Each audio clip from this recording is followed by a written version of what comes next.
second online hustings for the election of the next Lord Speaker. This is organised by the Hansard Society at the request of the Procedure Committee. I'm Jackie Ashley, a former political journalist, and I'll be hosting this hustings over the next hour. The timing of this second hustings was moved as a mark of respect following the death of His Royal Highness Prince Philip, the Duke of Edinburgh.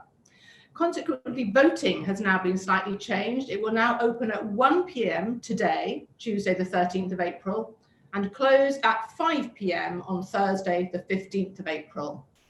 I've been asked to remind you about the voting system. It's the alternative vote system. And what happens is you place figure 1 in the box next to the name of the candidate you most strongly support, the figure 2 against your next most favoured, and then the figure 3 against the last one. You don't have to cast all 3 votes. You may vote for as many as you want to. In order to be elected, the successful candidate must receive at least as many votes as all the other candidates put together. In the event of this not happening after the first preference votes have been allocated, the votes of the candidates receiving the lowest number of first preference votes will be shared out among the second preferences. This will be repeated until one candidate has at least half of all the total valid votes cast. Your vote is secret and won't be disclosed to anybody. The election results are expected to be announced on Wednesday, the 21st of April. Now, I don't think I really need to introduce the candidates. You know already who they are: Lord Alderdice, Baroness Hayter of Kentish Town, and Lord McFall of Alcuith. I'm not sure I pronounced that right, have I, Lord McFall? You correct me. Alcuith. Thank you very much, Alcuith. So we're going to come straight to the questions. The first one, I'm going to come first of all to Baroness Hayter, and it is, what would you do to strengthen and encourage positive working relationships between this House and the parliaments of the devolved nations? This question has been put by Baroness Fraser of Craigmaddy. So Baroness Hayter, over to you first. Oh, well, thank you for that, because I do think this is one of the big challenges as we go forward. It's interesting, most people will know that the government has just published the Dunlop report and their response to it, which is about how the 4 governments should work together. But unfortunately, there's almost nothing in that about how the 4 legislatures should work together. And it seems to me, and I know at least the Welsh government and possibly others, that in order to have the same sort of scrutiny over how those 4 government works together, then it would be really important that our 4 legislatures, and indeed the Welsh government even suggests that it could be the upper house that takes the lead in doing that. So I think we should build on what was already done about the relevant committee chairs in those 4 houses getting together. What we should now be doing, well, it's 5 houses really, of course. What we should now be doing is looking for a way of getting active members of those 4 legislatures being able to work together over issues, whether it is over our future relationships with the EU or over how the internal market is now panning out, or indeed all the others, where the 4 governments work together. And I think we should be taking the lead, perhaps, in making the 4, in other words, the parliaments and the Northern Ireland Assembly, work together, I hope on a non-statutory basis. I think that would work best. But I think this is quite urgent to get this set up. Thank you. Lord McFall. Defending the Union is our biggest constitutional challenge. And actually, I would build on the Interparliamentary Forum on Brexit, which I established when the Scottish, Welsh, and Northern Ireland entities came together on it. And only the other day, I got an email from one of the participants who said, "You don't know how much we valued that in terms of the informal contacts with the Interparliamentary Forum." It showed that members in Westminster and the House of Lords understood exactly what was happening in these areas. So I would build on that. And the House of Lords, if it is nothing else, has got immense soft power. And to build on it, I would follow the Canadians. The Canadians can tell us a lot on this. Every year, they bring their federal and provincial parliaments together on an equal basis, equal footing, to discuss issues. So we could do that with the House of Lords, and that would indicate that what we're doing is looking outwards. We're not telling people what to do. This isn't muscular unionism. This is listening to people and understanding. And that's the only way that we will ensure that we can hold the union, not by instructing people, but them saying, look, there is nothing but the union for us. That is extremely important on it. And as the First Lord Speaker in Scotland, with the connections I've got with the Scottish element, where at the moment, sadly, Scotland has got 1 foot out of the union. I've got 1 foot in Scotland, I've got 1 foot in Westminster, and I would make sure that this is a top priority for me as Lord Speaker and ensure taking people in the House of Lords along with that. We've got plenty of experience to give. Thank you very much. Lord Alderdice. Well, this has been an issue for me really for quite a long time. Indeed, when I was Speaker of the Northern Ireland Assembly, I organised the first ever meeting of the presiding officers and clerks of the various parliaments in our islands. We all came together, and I was very reassured actually a couple of weeks ago talking to Lindsay Hoyle, the Speaker of the Commons, that that initiative that I started is still running and the speakers come together. But that's not enough. A Lord Speaker can perfectly easily go to Scotland, to Wales, to Northern Ireland. And you can be quite sure that if one of us was to do that, they would be received warmly and it would be a matter of considerable interest. And of course, because we now work virtually, as we're doing today, it's possible to engage in these kinds of meetings really very easily and inexpensively. But it's not just a matter of the members of the parliaments and assemblies and the Senate getting together. There's also a lot to be done, and we talked about this in some of our early meetings. There's a lot to be done with staff. At the moment, mostly staff make career progressions only within their own institution. But there's absolutely no reason why they shouldn't take 6 months or a year out to go to one of the other institutions, or indeed to progress up a career ladder. We'll have them doing work in Hansard, for example, in London, and then going to Edinburgh or Cardiff or Belfast. No reason at all why they shouldn't progress up the career ladder through the various institutions. And then, of course, when they come back, they bring all their experience there. It would mean that a few of them would have to learn to listen and understand a little more Welsh, perhaps. And they certainly would have to understand Scottish English and Northern Irish English, which is not always entirely the same. But I think it would be a very enriching thing that would bring our staff together and, of course, bring our members and institutions together. We have a lot to learn from each other. And it is a time we need to do that because the union is in danger of fraying. And there are things that we can do to help pull that together again. Thank you very much. Now, by way of a supplementary, I think you've all made your views clear on this, but just to be absolutely precise, we have a question from Baroness Bennett of Manor Castle, who says, do you think the existence of the union in its current form is a political issue on which the Lord Speaker should take a view? Or, as Lord Speaker, should your role be to ensure that all views can be heard? So a very specific question there. Lord McFall, let's come to you first. Yeah, the union needs to change. There is no doubt about that. The issue of devolution actually just doesn't apply to Scotland, Northern Ireland and Wales. The issue of devolution applies to the whole country.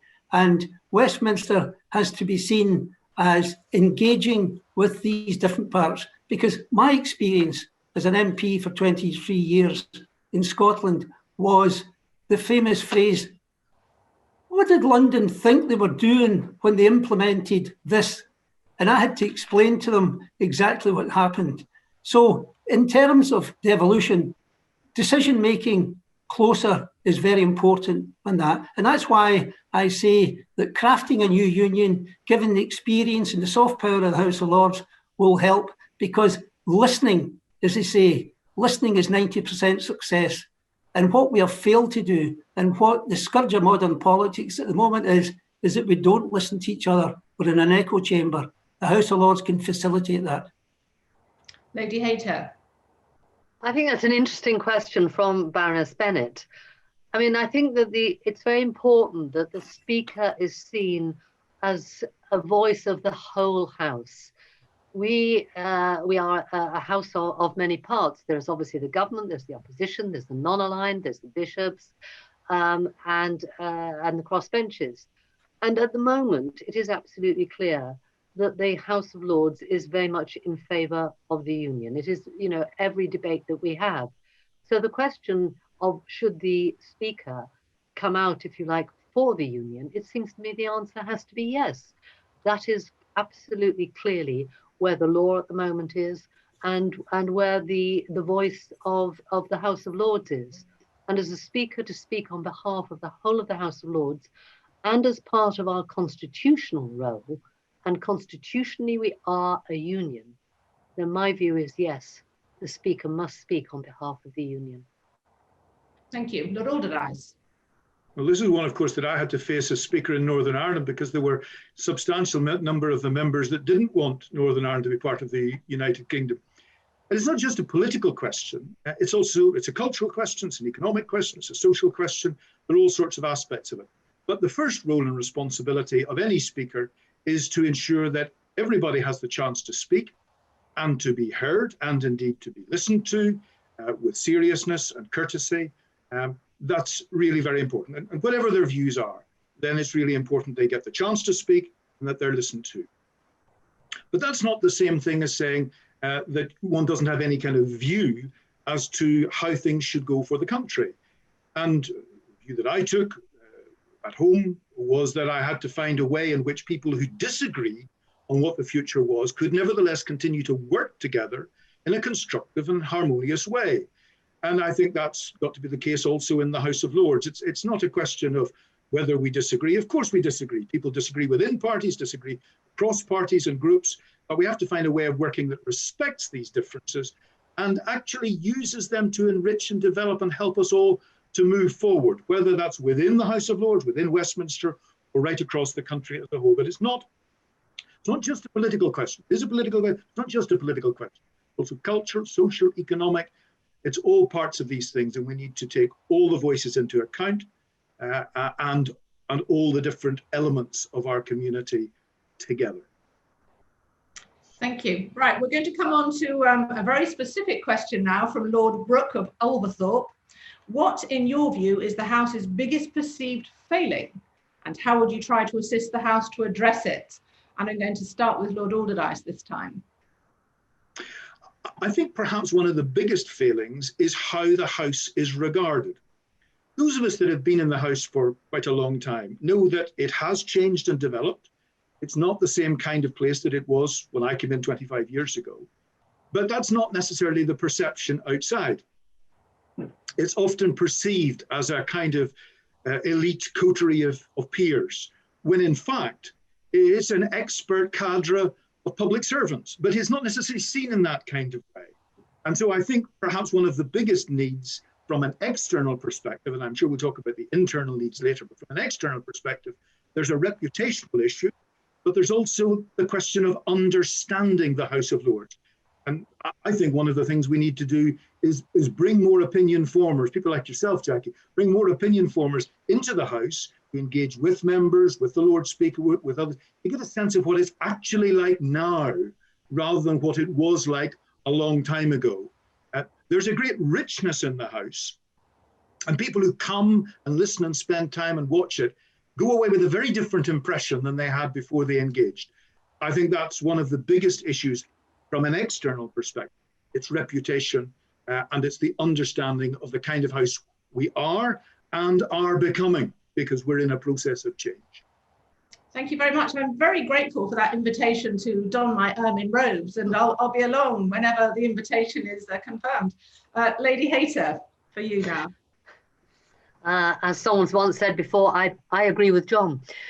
It's very interesting, though, about why our reputation isn't higher. And I think it's partly that we don't have self-confidence ourselves. I was speaking to one member who said, isn't it interesting, you know, we're very proud about the work that we do, and yet very often with friends or outside, we say, well, of course, the House of Lords is a bit odd, but we do some very good work. Instead of saying, we are what we are, we're an important part of the Constitution. We are here for our background, for our experience, for the, you know, for the whole wisdom that the House brings from a much wider range than in the Commons. And we need to be confident about that ourselves, I think, to then go out and champion our work. And clearly that promotion of our work is vital. It is a matter, you know, sometimes our committees do brilliant reports and they're not even we don't even tell our members about them. They're not debated sometime in our own chamber for a year. So you've had some really good reports, and if we're not taking them seriously by debating them in our chamber, how do we expect people outside to? So I do think that our promotion is a very large part of our lack of our promotion. It is a lack of our failure. The good thing about that, of course, is that it's something we can do something about. Because clearly the other problem we've got is our size, and that's almost beyond what any of us would be able to do. But the issue of our reputation is one that is in our hands, and we can do that both by how we feel about ourselves and we champion the work, but also about how our press operation works. As Lord Alderdice just said, out to opinion formers, decision makers, thought leaders, so that they begin to champion our work on our behalf. Thank you. And Lord McFall, what's your view of the House's biggest perceived failing? Well, I start from the point of view that an absolutely vital task as Lord Speaker would be to carry the argument for the value of the House in the Lords to every part of the political spectrum, to every segment of society, especially the young people. So what does that mean? It means our communications are not good enough. When I did the review of committees, I set up a working party with Lord Gilbert and others to give us views in the communication. He came back and told us that the communications department is split all over the place in different silos in the House. Bring them all together without spending another penny, and it'd be much more efficient. So we've got a big job to do in that. The communications department doesn't own the website. That's one thing that we need to start doing. And why do we need that communications? Because we need to look outwards. We need to stimulate that national conversation. And as has been said, we need time to debate our committee reports. We need more resources for committees. We need meetings around the UK. For example, on resources, the number of staff in committees in the House is 80. It's 300 in the House of Commons. Our expenditure is £4 million in that. It's £16 million in the House of Commons. So as Lord Speaker, I would ensure that we look at the budget, we look at the finance, because I see that as a big strategic objective, and we must increase the resources on that.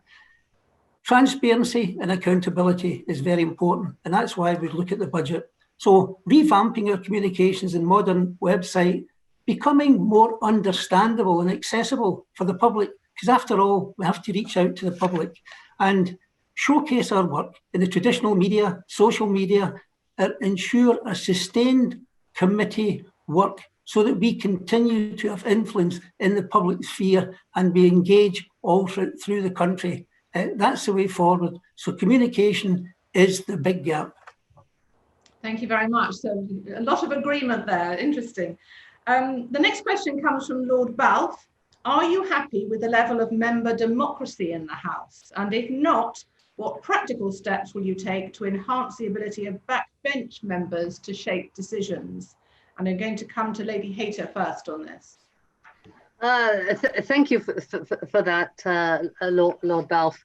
I mean, it is interesting that, I think, to be honest, we've all been talking perhaps to more members over the last 3 weeks than we normally do. And one's heard a lot of discussions about where do these decisions get taken.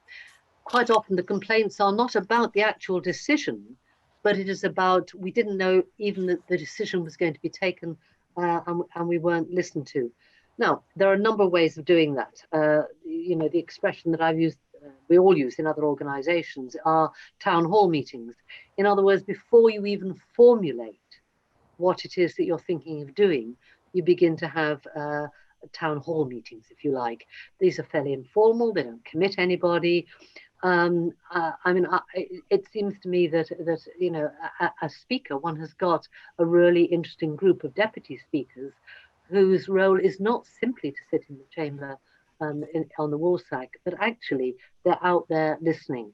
So I think that the Speaker can do a lot of that informal hearing of views before one even gets to the point of any papers being written or decisions taken about important issues. And very often one finds that there's a report coming out from a committee and it's debated in the House 2 or 3 days later. Some people won't even know about it. So even if the decision is correct, there's obviously a lot of unhappiness about that. So I do think that we do need to do more listening, talking and listening.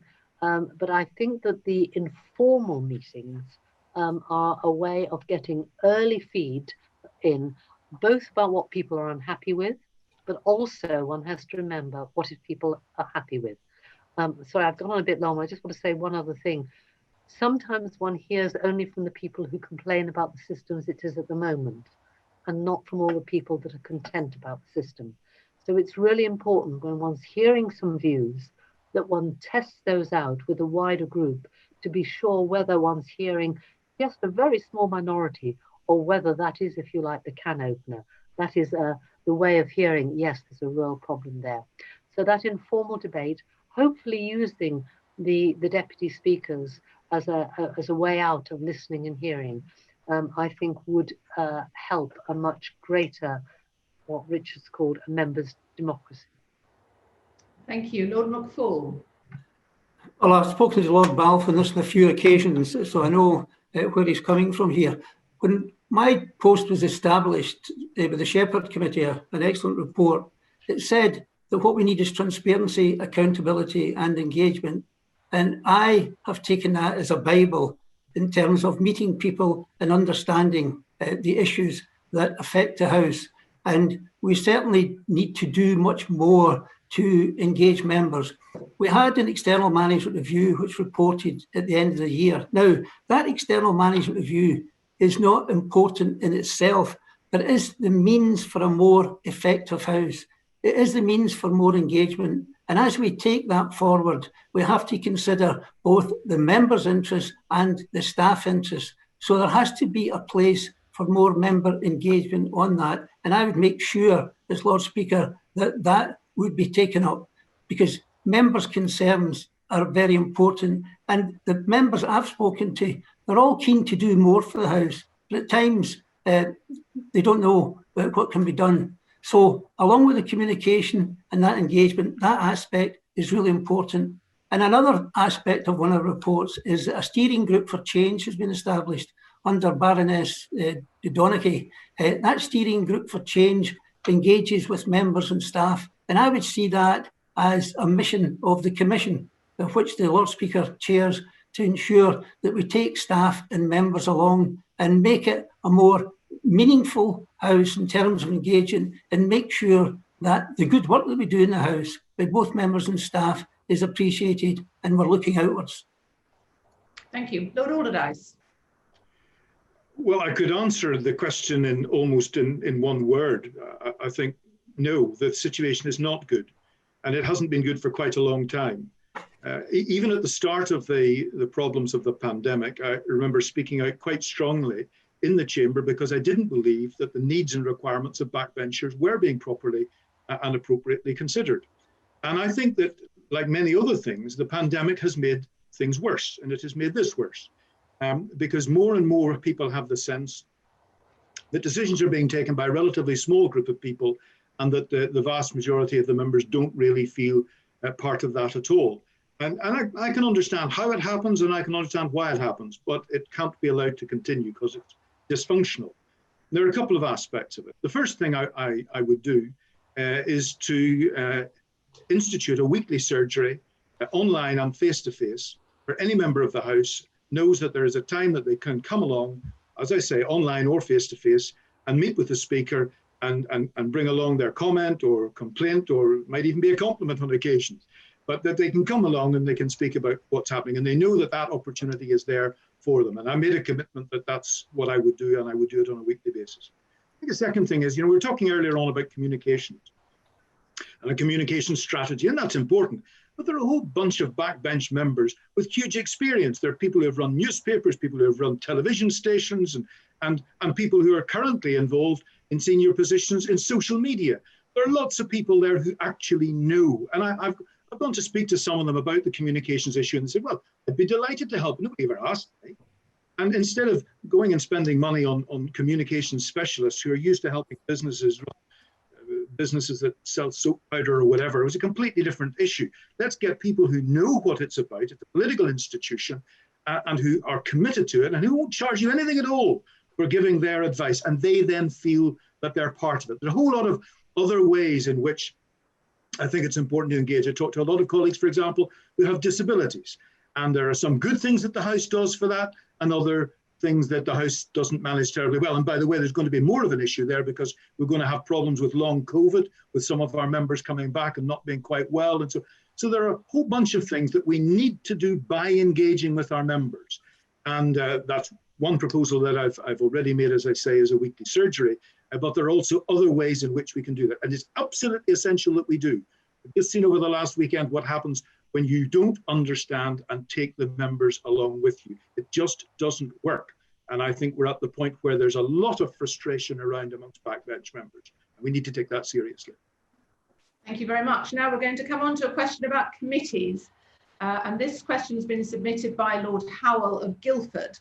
What ideas do you have for strengthening the House of Lords committee system and giving committees more powers? And I'm going to start with Lord McFall on this one. Well, as you know, I did a review of the committees, and it took quite a long time, actually. It took over 2 years. But at the core of it, I was making sure that I consulted the members, and Lord Howell and others were consulted on that and gave very good feedback. And I also instigated 6 or 7 seminars where individuals came along to speak about what they saw as committees. What we had was about 60 suggestions for 8 committees. So 60 into 8 doesn't go. How do we go about our business? We establish committees that have got big footprints. We establish committees that have got flexibility. We establish committees which are cross-cutting, and we have actually done that. And when I reported that to the floor of the House, one of the members said, for the first time in 40 years, we now have a strategic focus in our committees. And what that does is ensure that we don't need a review every 10 years or so. There is an organic element to this setup, and we can change as we go along. For example, with COVID, we established a COVID-19 committee just after the pandemic. The Common Frameworks Committee, as a result of the Brexit bill, that's been established as well. And looking forward, there's big issues, I think, in what I would call a radically uncertain world. So we have to be on the front foot about looking at what we do. For example, Lord Howell is interested in defence and security.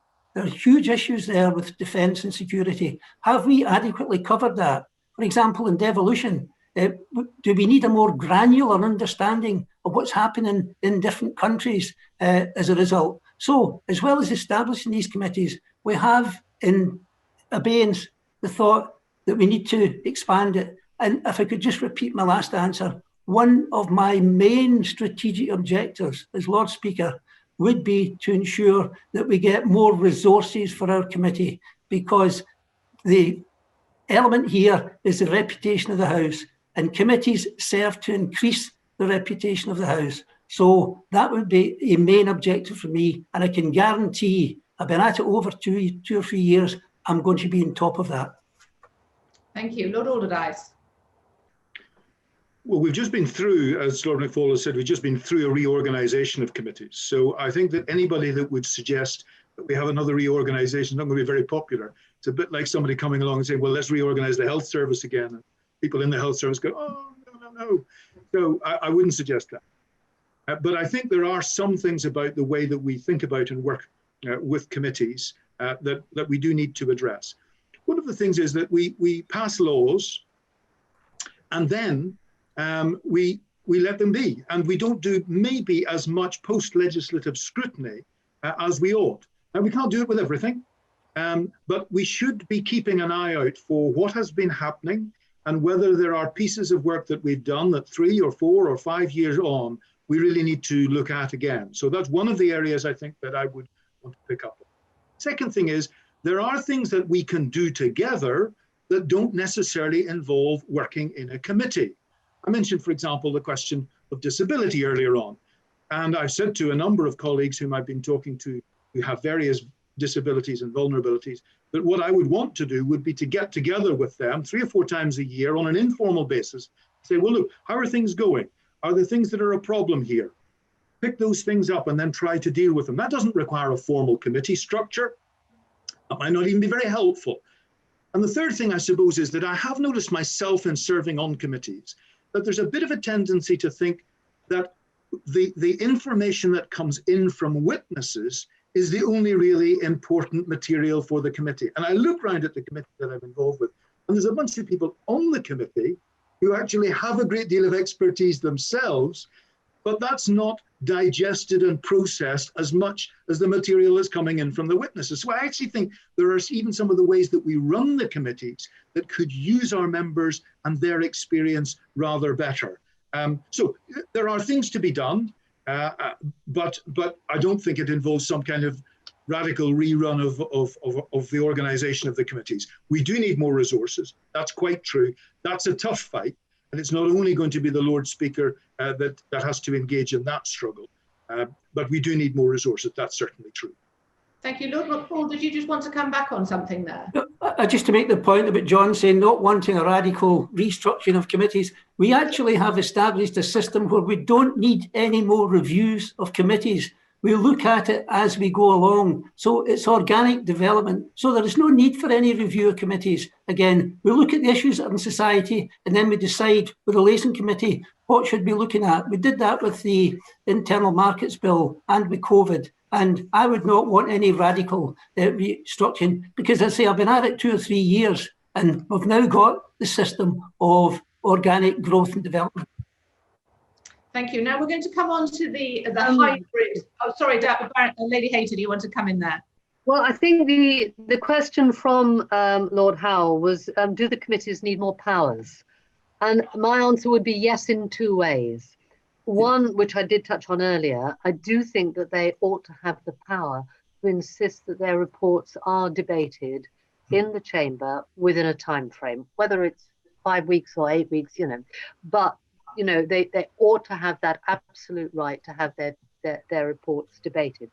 And the second power I would give to them is that they have the right to a government response to the report. Now, it may occasionally be that the government hasn't done a written reply, in which case one might take the report in the chamber, but say, well, the government minister should kick off and should answer why they haven't responded. So it's less about the production of the reports, but I really would like to see them having the power to have those 2 things, the right for their report to be debated and the absolute right to have a response from the government. Lovely, thank you. We're coming on to the hybrid proceedings, as I know you discussed a little bit at your previous session of the Hustings. We've got an interesting question here from Lord Cromwell. He says, despite the lack of a clubhouse for members who like to meet in person, the House has functioned well as a hybrid House, with higher and geographically wider rates of participation, better accessibility, and a significant net cost saving, he claims. In view of this, and nostalgia aside, what do you see as lacking now that couldn't in truth be achieved virtually? So an interesting take on the hybrid House. Lord Alderdice, let's come to you first. It's certainly true that there have been some advantages and developments with the hybrid House. There's no doubt about that. And some of the changes that have taken place extremely quickly. I remember asking how long it was going to take for Her Majesty to give approval of a piece of legislation right at the start of all of this. And they said, oh, only a few minutes. And I said, how are you going to get it out to Windsor and back again? Well, they said, Her Majesty has agreed to do it electronically.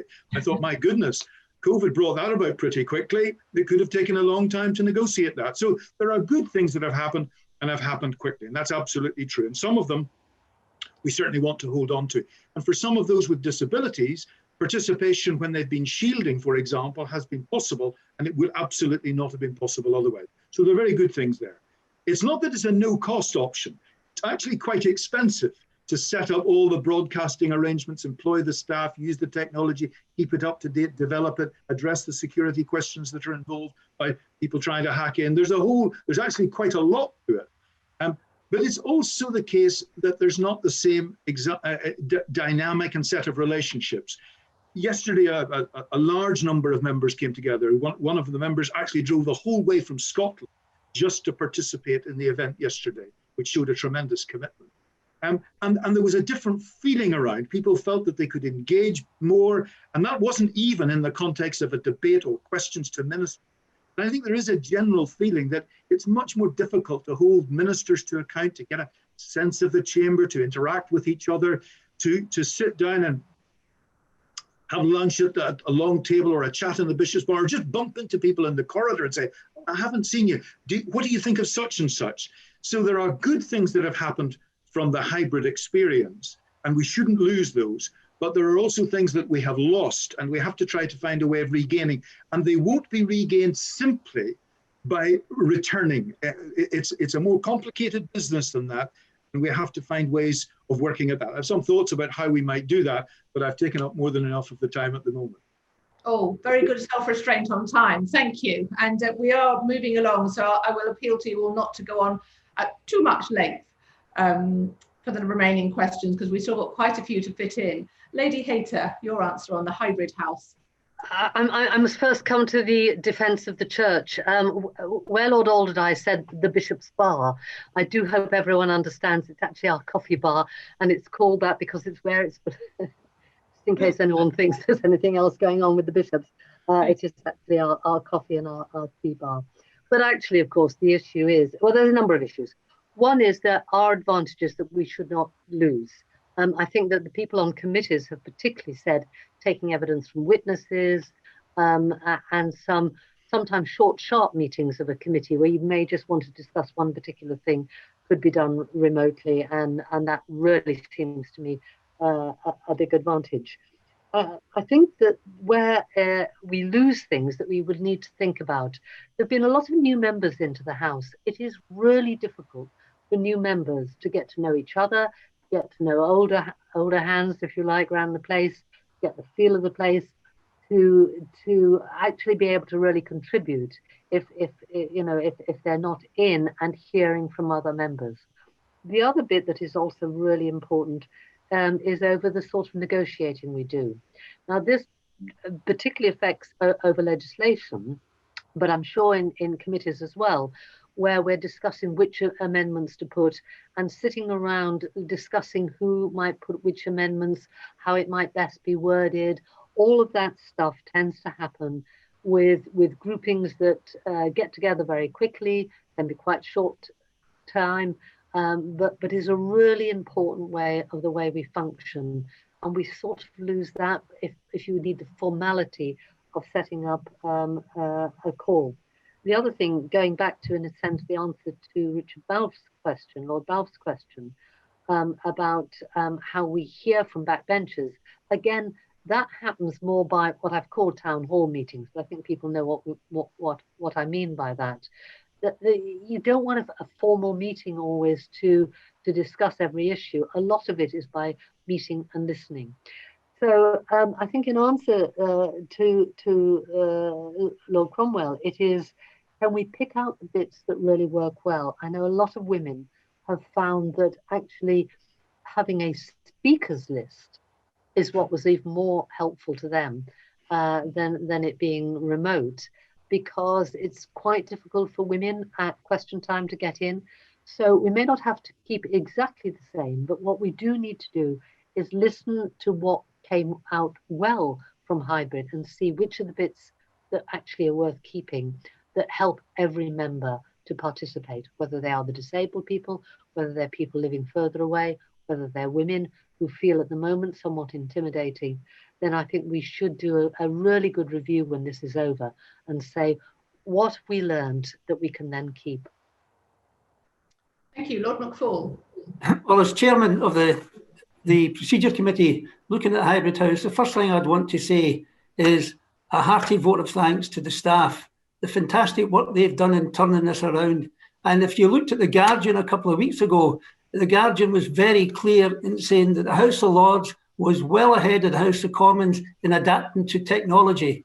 Now, maybe some people would find that strange, but that's the situation. So we have made great movement in terms of technology, and therefore has been made clear, what do we hold on to? The 4 oral questions, it started off at 7 minutes, and we increased it to 10 minutes, and with the speakers list, and people are very pleased with that. maybe we don't need to go back to battling with each other to get in questions in the House when it gets back to normal on that. The issue of remote voting generally, no, but there can be exceptions. For those with disabilities, as has been mentioned, and for those that are sheltering and whatever else, and maybe somebody would come up and say, well, wait a minute, if we can engage remotely, it'll help the carbon footprint of the House as a result. That was put to me by some people earlier. But we miss the empathetic element when we're not back to normal. So as Lord Speaker, I would ensure we have a post-COVID review just to assess exactly what we've done, take the pluses and take the minuses on that. And along with that, have a roadmap back to normality on it. But yes, there were good things at it, but the empathy and the engagement isn't there as a result of that. But given that we're in a very technological world and we have earned our stripes in that, it would be silly not to continue some others and learn the lessons from it. Thank you. All very interesting answers on that. I, for one, wish we were all in person for these hustings, but hey-ho, we manage on Zoom. Now we're going to move on to a completely different issue, which is the role of the hereditary peers. And we have a question on this from Lord Berkeley of Knighton. How would you resolve the ongoing impasse over the election of hereditary peers? And are going to come to Lady Hayter on this first. Thank you for that. The impasse really is obviously over the by-elections rather than the whole of the hereditaries. And I think I've made my view clear, which is that this decision needs to be taken. We keep batting it around our House. But actually, of course, it will be for the House of Commons finally to decide, because if we were to end the by-elections for vacancies for hereditaries, that is a change of law, and it obviously has to go through the House of Commons. So my preference would be that if we started in our House with a private member's bill, we should allow that private member's bill to go to the House of Commons, and the House of Commons can then take the decision, either that they are very content with what was agreed 20 years ago, and we should continue with the by-elections for hereditaries, or, which I think is probably the general view in our House, that actually the by-election shouldn't continue to go ahead and that the law should be changed to allow for that. But it just seems to me that, in fact, the word I think he's festering is the right one. This needs to be sorted. It can only be sorted by a change of law. And I do think we ought to do what we could do in the House of Lords, where we're most affected by it, of course, to get this in front of the House of Commons and to get a decision one way or another. Thank you, Lord McFall. Well, I would support Bruce Grokett's bill to abolish the by-elections. They're absurd. So let's abolish that. But the question is, are there more important issues in the House of Lords than the hereditary peers issue? Absolutely. R&R, hybrid house, the management reviews, the challenges where the House of Lords is subject to a parody from the outside, and we're not confronting that. So these are the big issues. And in fact, I've had very good support from hereditaries in areas such as finance, the legal areas, business, whatever. So they're contributing to the House. And I would see the solution being in a Burns Mark II. First of all, as Lord Speaker, I would have a conversation with Terry Burns and his colleagues on it, because Lord Fowler has to be congratulated for setting this up on it. And we know that the problems lie outside. So what I would do is, Lord Speaker, I would get the best advice from Terry and his colleagues, and then I would go for a face-to-face engagement with the Prime Minister and tell the Prime Minister exactly what the House of Lords has been trying to do, and tell him what our aims are and our objectives are. So we're taking the message out rather than smoke signals from the Palace of Westminster to 10 Downing Street. After that, with Terry Burns accompanying us, I would engage with the committee again, and we could have a Burns Mark II. I would be certainly for a Burns Mark II. And by the way, getting that going would have the support of the whole House. And if I had time in the meeting with the Prime Minister, I would bring up the House of Lords Appointments Commission and ask them, get it on a statutory basis. Don't have civil servants in the Cabinet Office sifting. Let's do it in the House. And we examine and we interview people who are going to come into the House, telling them that this is a working House and they're required to do that. And one of the tests that we should have in the House of Lords Appointments Commission is a suitability test. We don't have that. I think it's propriety. So let's get the authority and the power into the House of Lords where it should be, and not at a distance with the Cabinet Office. Thank you. Lord Alderdice.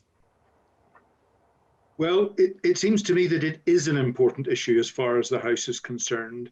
And it is because many people from outside cannot see the value of the House of Lords because they cannot see beyond that problem. And we saw that in the press over the last number of weeks. And that's why it does have to be dealt with, because there's no point in setting up a communication strategy if people can't see beyond that issue. Now, if you look back into history, there were all sorts of reasons why the hereditary element developed. But that's the past. And there's no point in trying to explain to people why there are people coming into the House of Lords on the merits of somebody from the past. It needs to be on the merits of the person at present. Now, the people who are there have shown their merit. There are hereditaries there who have played an enormously important role in the House, and we could easily name a number of them, but a lot of them have. They should be able to stay on the same basis as life peers. That's not the question. There are also other hereditaries outside who would enrich the House if they were appointed to it in the same way as everybody else is appointed to the House of Lords. That's not the issue. The system is the problem, not the people. And we do have to change it. I'm very supportive of the Grow Cop bill, and always have been.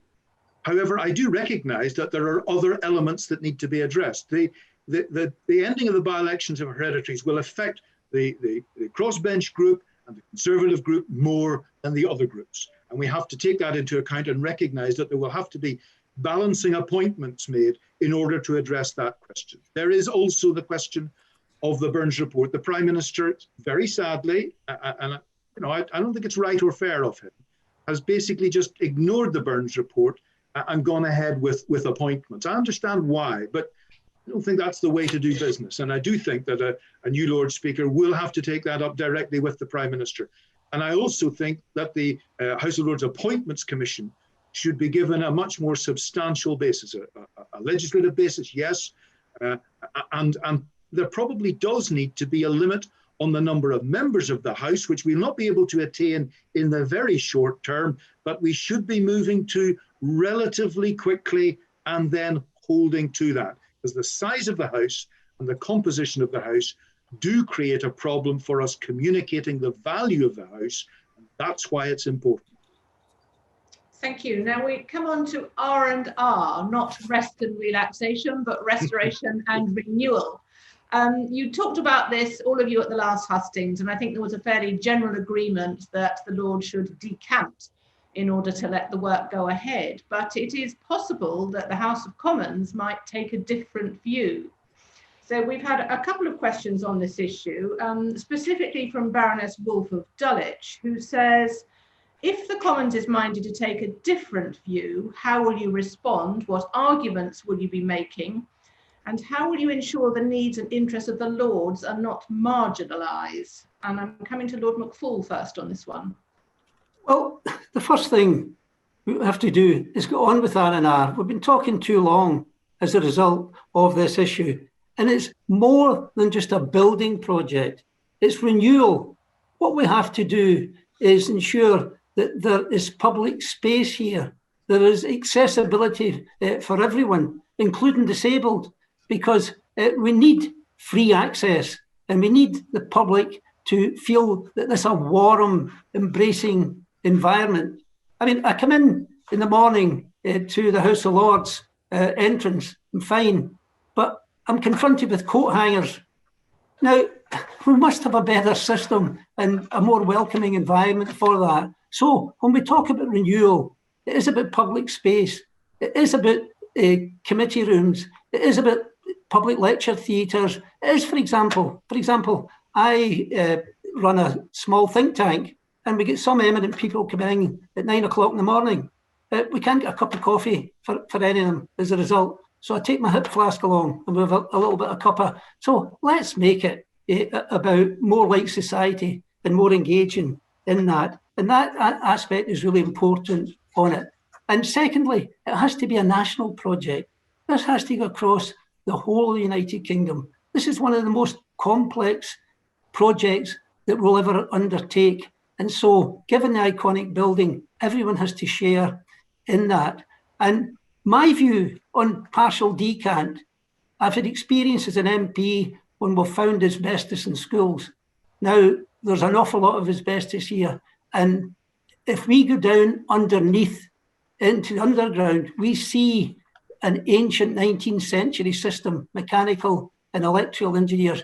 It doesn't distinguish between the House of Lords and the House of Commons. It runs an electric cable from one end right to the other. It runs a sewage system of 19th century from one end to the other. So decant is really important. And I would say to anybody who says that they just have a partial decant, think Notre Dame. This is a Notre Dame strategy. Do we want that? No. We want to ensure we get out. We want to ensure it's done as quick as possible. And we want to ensure that there is much value for money as possible in it. So yes, we decant. And I know that we don't put the same amount of resources in as the House of Commons, 70% to 30%. The Commons spend 70%. But if we don't have that, we need an equal say.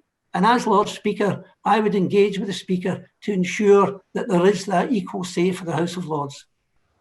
Thank you. Lord Alderdice. It's a very important and difficult problem. I've just been reading this book by Carolyn Shelton, which is The Day That Parliament Burnt Down. And of course, she then wrote the other book, Mr. Barry's War, about how extraordinarily difficult it was to rebuild things. These are really difficult issues, but if we don't tackle them, we're going to have another kind of event like that. And we can't allow that to happen for all sorts of reasons. But it's not straightforward. The House of Lords is very clear. We need to get on with it. We need to move out. And we need the whole of Parliament to move out in order to do that. We need to move to the QE2 centre, and there's all sorts of implications there. That's not the problem.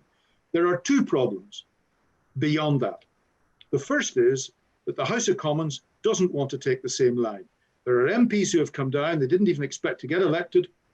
They're down here. They'd like to bring their friends, their families, their constituents down to the Palace of Westminster. They can't do it at the moment because of COVID. And if you tell them, well, after COVID, we're going to be moving out anyway for a number of years, they absolutely don't want to know about that. So there's a resistance from the House of Commons. And that's going to have to be negotiated down. And there's going to be very tough negotiations about that, because if the House of Lords was to simply say, well, you don't want to move out, we will move out, I'll tell you what will happen. The House of Commons will move into the House of Lords, and the House of Lords will never get back again. So, if we're talking about serious defence of this, then it only happens through tough negotiations.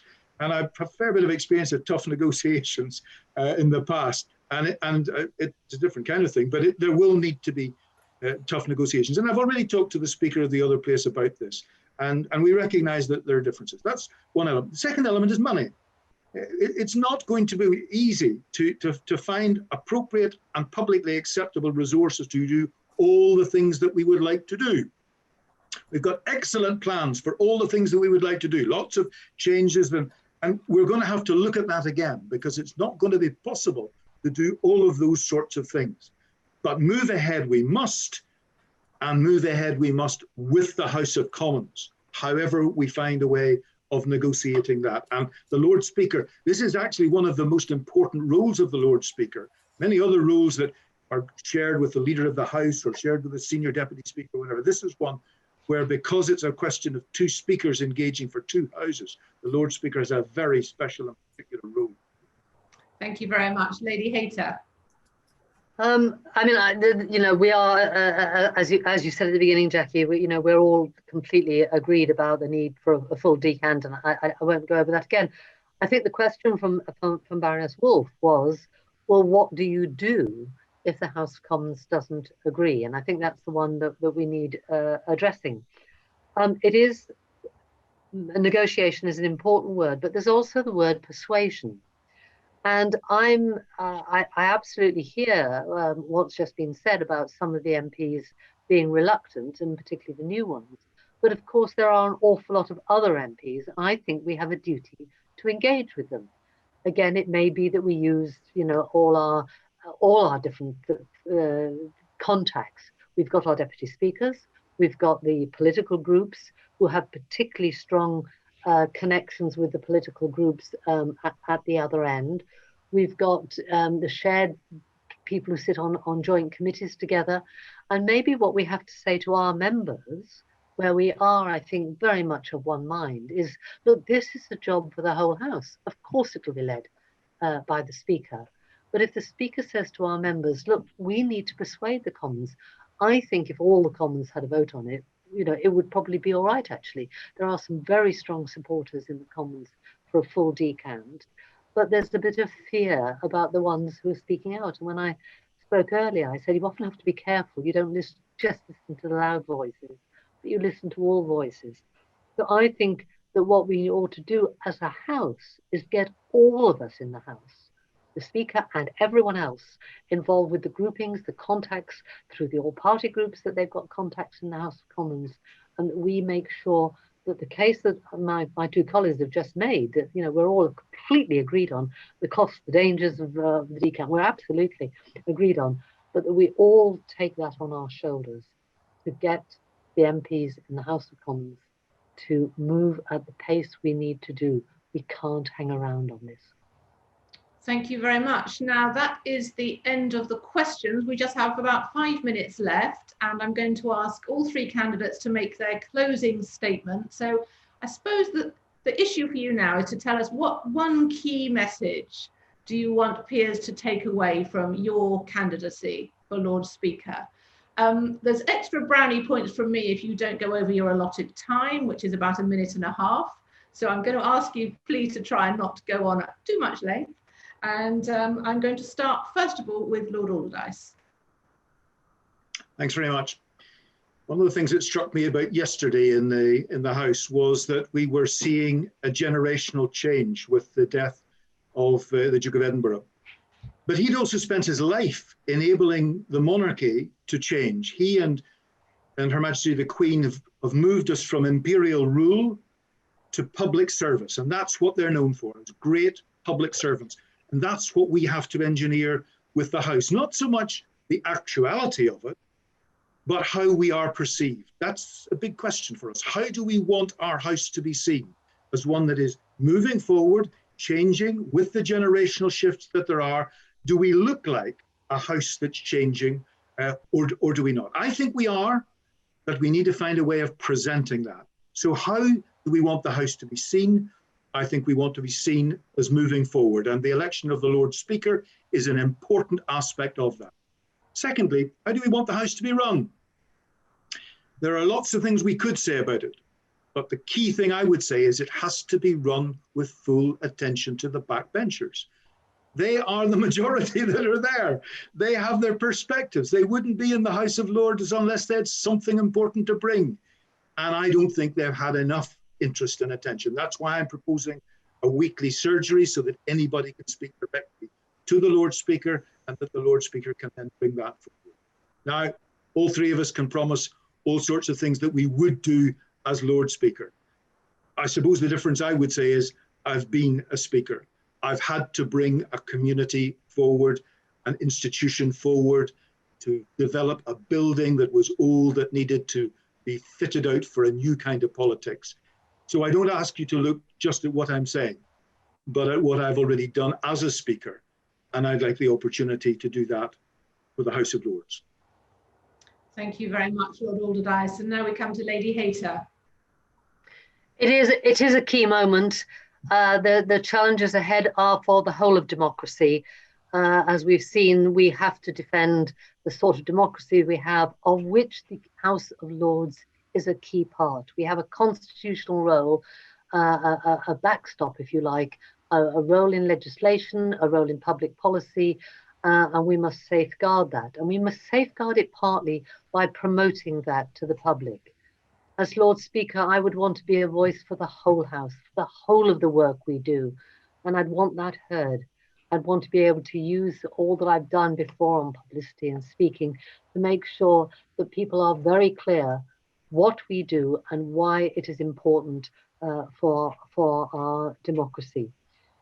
If we do not safeguard that, we begin to undermine the whole of confidence. So we have a role also in promoting diversity, in the voice of other people, of hearing them, and showing that we also listen to voices from across the country, from across the regions, from across the genders. You know, we are 50% of the population, and it'll be really important that the House is seen to speak for the whole of communities going forward. So what I would like to do as Lord Speaker is to, of course, make us work better and smarter, of course, look after the internal work. But actually, unless people value what we do, then no matter how good we are, it will actually not make the impact that our members' work deserves. Thank you very much. And finally, Lord McFall. Thank you very much, Jackie, and members, for this opportunity to speak today. It's been very helpful. Most of my experience during the last 15 years as chair of the Treasury Committee and as Senior Deputy Speaker has been working cross-party.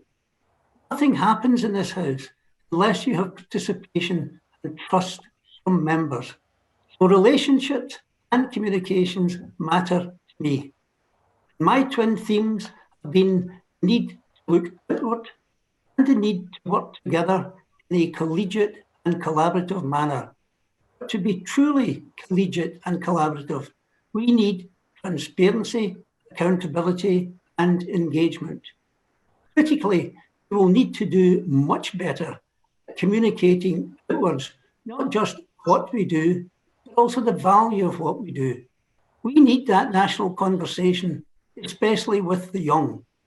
For example, we in the Lords need to find our voice in defence of the Union. We need to reach out to the four nations, as we did when we broke new ground with Interparliamentary Forum and Brexit, which I established.